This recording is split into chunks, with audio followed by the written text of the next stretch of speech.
ایک مرتبہ مان بن زائدہ نے چند جنگی اسیروں کو قتل کرنے کا حکم دیا۔ ایک قیدی کہنے لگا، اے امیر، ہم سب بھوکے ہیں، مرنے سے پہلے پیٹ تو بھرنے دیجیے۔ مان نے کہا، انہیں خوب کھلاؤ۔ کھانے کے بعد وہی قیدی بول اٹھا، اے امیر، اللہ آپ کی عمر دراز کرے، ہم پہلے آپ کے قیدی تھے اور اب مہمان ہیں، اللہ نے مہمان سے احسان کا حکم دیا ہے۔ مان اس نکتے پر جھوم اٹھا اور سب کو معاف کر دیا۔ عمرو بن مادی کرب یمن کا ایک مشہور بہادر اور تیغ راہ شاعر تھا۔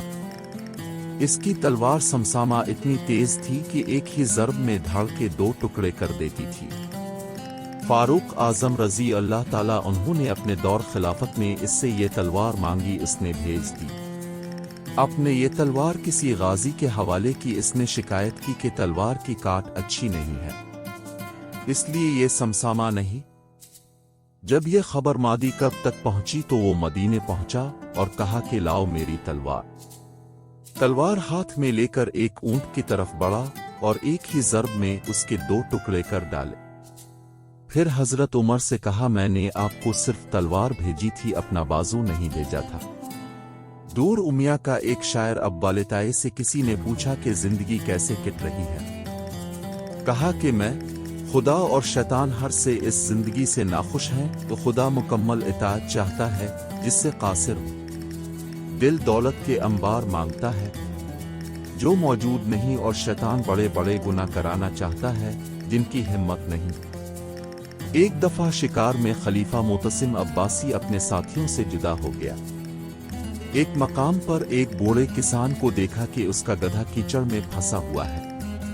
معتصم گھوڑے سے اترا، کیچڑ میں گھس گیا، کسان کے ساتھ مل کر زور لگایا۔ جب گدھا نکل آیا تو بوڑھے نے دعائیں دیں اور چلنے لگا۔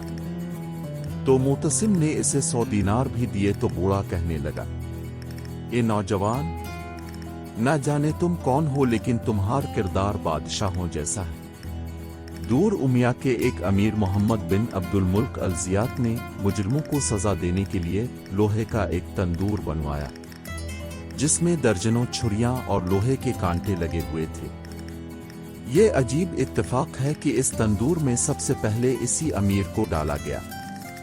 قیس بن سعد عرب کا ایک مشہور سردار تھا جس کو حضرت علی رضی اللہ تعالیٰ عنہ نے مصر کا گورنر بھی مقرر کیا تھا۔ ایک دن اس سے کسی نے پوچھا کہ اپنے سے بڑا سخی کہیں دیکھا ہے؟ کہا ہاں۔ ایک مرتبہ میں چند دوستوں کے ساتھ سفر کر رہا تھا کہ بارش آ گئی اور ہم ایک بدو کے جھونپڑے میں پناہ لینے پر مجبور ہو گئے۔ میزبان نے فوراً ہماری خاطر ایک اونٹ ذبح کیا، دوسری صبح ایک اور شام کو ایک اور۔ اگلی صبح جب ہم چلنے لگے تو میں نے میزبان کی بیوی کو چپکے سے 200 دینار دیے اور منت کی کہ وہ شوہر کو نہ بتائے۔ جب ہم 5-6 کوس جا چکے تھے تو پیچھے سے ایک آواز آئی۔ دیکھا کہ ہمارا میزبان ایک تیز رفتار اونٹنی پر چلائے رہا ہے۔ قریب پہنچ کر کہنے لگا، وہ ذلیل خاندان کے ذلیل بیٹوں، تم مجھے مہمان نوازی کی قیمت ادا کرنا چاہتے ہو؟ لے لو یہ اپنی رقم، ورنہ واللہ میں اس نیزے سے تمہارے پیٹ چھید ڈالوں گا۔ ایک شخص حضور اکرم کی خدمت میں حاضر ہوا اور پوچھا، اے رسول اللہ، میری خدمت کا سب سے زیادہ مستحق کون ہے؟ ابن نے فرمایا، تمہاری ماں۔ اس نے پوچھا، اور اس کے بعد؟ آپ نے فرمایا، تمہاری ماں۔ اس نے تیسری بار پوچھا، اس کے بعد کون ہے؟ آپ نے فرمایا، تمہاری ماں۔ پھر پوچھا گیا کہ اس کے بعد؟ آپ نے فرمایا، تمہارا باپ۔